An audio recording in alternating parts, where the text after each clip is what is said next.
everyone, welcome to today's class. I am Kavita Goyal and welcome to Advanced Studies. Friends, आज की अपनी इस class में मैं आपको पढ़ाने वाली हूँ संवेग और संज्ञान के बारे में। संवेग और संज्ञान को इंग्लिश में कहते हैं कॉम्बिनेशन एंड इमोशंस।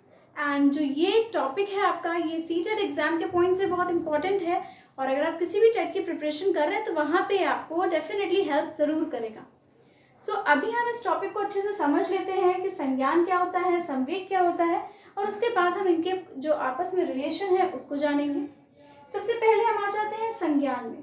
देखिए, संज्ञान का मतलब होता है व्यक्ति के अंदर समाहित वह ज्ञान जो व्यक्ति अपने वातावरण में रहकर अर्जित करता है तथा एक सोच का निर्माण करता है। देखिए, संज्ञान का मतलब होता है कि जब व्यक्ति, कोई भी व्यक्ति है, वो जिस भी वातावरण में, जिस भी इन्वायरमेंट में रहता है, उसके आधार पर क्या होता है, व्यक्ति के अंदर एक सोच उत्पन्न हो जाती है। वो उसका जो सोचने का तरीका है, चीज़ों को याद रखने का तरीका है, डिसीजन लेने का तरीका है, वो सभी उसी के आधार पर विकसित होने लगता है। तो इसी को कहा जाता है संज्ञान, जो व्यक्ति के बाह्य वातावरण के आधार पर ही व्यक्ति के अंदर जो ज्ञान, एक तरह से कह सकते हैं, समाहित होता है, वो आपका कहलाता है संज्ञान। अब आ जाते हैं हम संवेग पे। संवेग क्या होते हैं? देखिए, संवेग का मतलब होता है कि व्यक्ति के अंदर उत्पन्न होने वाला भाव या भाव में परिवर्तन कह सकते हैं। संवेग एक तरह की व्यक्ति की उत्तेजित दशा होती है। मतलब जब भी व्यक्ति किसी चीज़ को लेकर उत्तेजित हो जाता है, उत्तेजनाएं कई तरह की होती हैं।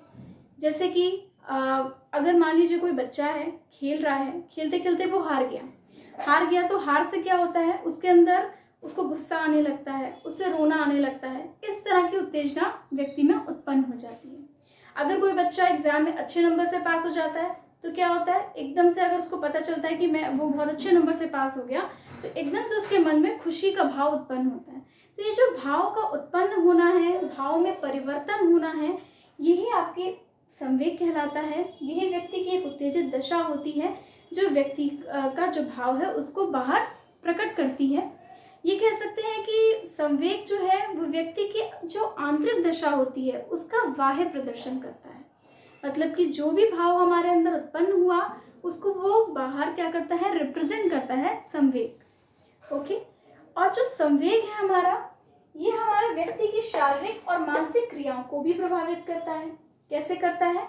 जैसे कि अगर बच्चा खुश है तो उसका माइंड भी हैप्पी होगा और उसके जो जेस्चर्स होंगे, जो उसकी शारीरिक दशा होगी, वो भी उसी के आधार पर होगी। ठीक है, तो ये एक तरह से संवेग जो है व्यक्ति की उत्तेजित दशा कहा जाता है, जो व्यक्ति की शारीरिक और मानसिक क्रियाओं को प्रभावित करता है और इसी के साथ व्यक्ति के जो आंतरिक जो भाव है उनका वो बाह्य प्रदर्शन करता है। देखिए, अगर हम संवेग, संज्ञान और संवेग की बात करें तो काफ़ी सारे साइकोलॉजिस्ट ने अपने अपने तरह से इनको बताया है, समझाया है।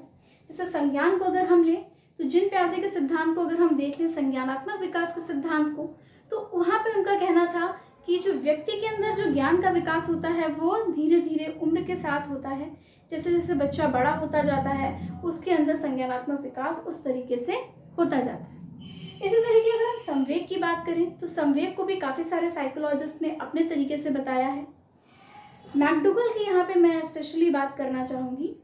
देखिए, मैकडूगल जो है उन्होंने भी संवेग से रिलेटेड सिद्धांत दिया है। उनका कहना था कि व्यक्ति जो है वो अपने अंदर 14 मूल प्रवृत्तियाँ लेकर के पैदा होता है। 14 मूल प्रवृत्तियाँ उन्होंने बताई, जिनका कहना था कि वो 14 मूल प्रवृत्तियाँ लेकर व्यक्ति अपने अंदर पैदा होता है और ये मूल प्रवृत्तियाँ वो होती हैं जिनके आधार पर व्यक्ति के अंदर संवेग उत्पन्न होता है। मतलब जो ये मूल प्रवृत्तियाँ हैं यही व्यक्ति के अंदर संवेग को उत्पन्न करती हैं। व्यक्ति किस तरह का रिएक्ट कर रही है इसी के आधार पर निकल के आता है। ये जो 14 मूल प्रवृत्तियां हैं, इसमें से कुछ एक दो के नाम मैं आपको बता रही हूँ, जैसे संतान कामना, कामुकता, उल्लास, इस तरह की जो चीज़ें हैं ये क्या है, व्यक्ति के अंदर एक भाव उत्पन्न करती हैं और इस तरीके से संवेग जो है वो उत्पन्न होता है। दुख की अगर बात करें या सुख की बात करें तो दुख में व्यक्ति के अंदर किस तरह के संवेग उत्पन्न होते हैं? देखिए, दुख की अगर हम बात करेंगे तो दुख में व्यक्ति के अंदर 3 तरह के संवेग उत्पन्न होते हैं, क्रोध, घृणा, भय। लेकिन अगर व्यक्ति खुश है तो उसके अंदर किस तरह के संवेग उत्पन्न होते हैं? खुशी में व्यक्ति के अंदर 2 तरह के संवेग उत्पन्न होते हैं, उल्लास और अनुराग। ठीक है, तो यहाँ पे हम इस तरह से समझ सकते हैं कि संज्ञान क्या है हमारा और संवेग क्या है। अब हम बात कर लेते हैं इनके आपस के पर्सनल रिलेशन की, जो संवेग और संज्ञान में क्या रिलेशन है। देखिए, संवेग और संज्ञान दोनों ही आपस में जुड़े हुए हैं, दोनों में ही एक कह सकते हैं कि आपस में एक ऐसा रिलेशन है कि दोनों ही एक दूसरे को कहीं ना कहीं मतलब एक दूसरे पर निर्भर करते हैं। क्योंकि संज्ञान वो है जो व्यक्ति की सोच को निर्धारित करता है, व्यक्ति के डिसीजन लेने की क्षमता को निर्धारित करता है। और संवेग क्या करता है कि व्यक्ति जिस तरह की सोच अपने अंदर रखता है, जिस तरीके की डिसीजन मेकिंग उसके में कैपेसिटी होती है, या जिस तरह की वो चीज़ों को सोचने का उसका तरीका होता है, उसके आधार पर ही व्यक्ति क्या करता है, व्यक्ति के अंदर उत्तेजना उत्पन्न होती है और वो क्रिया को करता है। जैसे यहाँ पे इस चीज़ को आप एक एग्जाम्पल से समझ सकते हैं। जैसे मैंने अभी आपको एक एग्जाम्पल दिया कि अगर एक बच्चा खेलता है और खेलते खेलते अगर वो हार जाता है तो वो क्या करता है, रोने लगता है, उसे गुस्सा आने लगता है।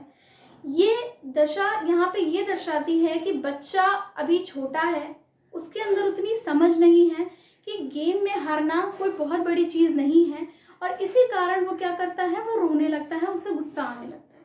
लेकिन अगर बच्चा जैसे जैसे बड़ा होता जाता है, बच्चे में सोच डेवलप होती जाती है, उसका परसेप्शन बदलता जाता है, वहाँ पे उसको समझ में आने लग जाता है कि जो गेम है वो जस्ट एक गेम है, और गेम में हारना it's not a big deal, ये कोई बहुत बड़ी चीज़ नहीं है। और उसके बाद क्या होता है, जैसे जैसे बच्चा बड़ा होने लगता है और अगर तब वो गेम में हार रहा होता है तो उसको उसके अंदर ये गुस्सा, ये जो रोना है, ये चीज़ें वो करना बंद कर देता है। क्यों? क्योंकि व्यक्ति के अंदर का जो संज्ञानात्मक विकास है वो एक तरह से कह सकते हैं कि व्यक्ति की सोच थोड़ी सी बढ़ चुकी है, उसके में बच्चे में थोड़ा सा परिवर्तन आ चुका है, और जो बच्चे का संवेगात्मक विकास है वो भी कुछ रूप में हो चुका है। तो ये चीज़ है, यहाँ पे हम कह सकते हैं कि संज्ञान और संवेग इस तरह से आपस में एक दूसरे से जुड़े हुए हैं कि संवेग जो है वो संज्ञान पे कहीं ना कहीं निर्भर करता है, और संज्ञान के द्वारा ही संवेग का कार्य जो है वो होता है। तो यहाँ पे मैंने आपको संज्ञान और संवेग के बारे में बताया। एक चीज़ मैं आपको और बता दूं कि व्यक्ति का जो संवेगात्मक विकास है वो निर्भर करता है इसी चीज़ पे कि व्यक्ति जो है वो किस तरीके की उसकी सोच डेवलप हो चुकी है। जैसे कि किसी व्यक्ति का गुस्सा करना और किसी व्यक्ति का सही समय पर, सही मात्रा में, सही व्यक्ति पर सही तरीके से एक तरह से कह सकते हैं गुस्सा करना संवेगात्मक विकास है। मतलब कि जब हमें गुस्सा आता है तो हमारा खुद पे कंट्रोल नहीं होता, हमें नहीं पता होता कि हमें गुस्सा करना चाहिए, कितना करना चाहिए। लेकिन जब व्यक्ति के अंदर ये चीज़ डेवलप हो जाती है जहाँ पे उसे ये पता होता है कि ये समय गुस्सा करने के लिए सही नहीं है, या अगर हम गुस्सा कर रहे हैं तो हमें कितना गुस्सा करना चाहिए, कितना हमें डांटना चाहिए, तो ये जो चीज़ व्यक्ति के अंदर जब ये इस तरह की जो सोच है, जब व्यक्ति के अंदर जब ज्ञान उसके अंदर अर्जित हो जाता है तो उसे बोला जाता है कि व्यक्ति का संवेगात्मक विकास अच्छे तरीके से हो गया है। एक अच्छे टीचर के लिए बहुत ज़रूरी है कि उसके अंदर का जो संवेगात्मक विकास है वो अच्छे से हो। एक अच्छा संवेगात्मक विकास एक अच्छे टीचर की पहचान होती है। सो फ्रेंड्स, आज के वीडियो में इतना ही। Thank you so much for watching. अब मैं मिलूंगी आपके साथ अपने नेक्स्ट वीडियो में। So thank you. मेरे चैनल को सब्सक्राइब ज़रूर कीजिए।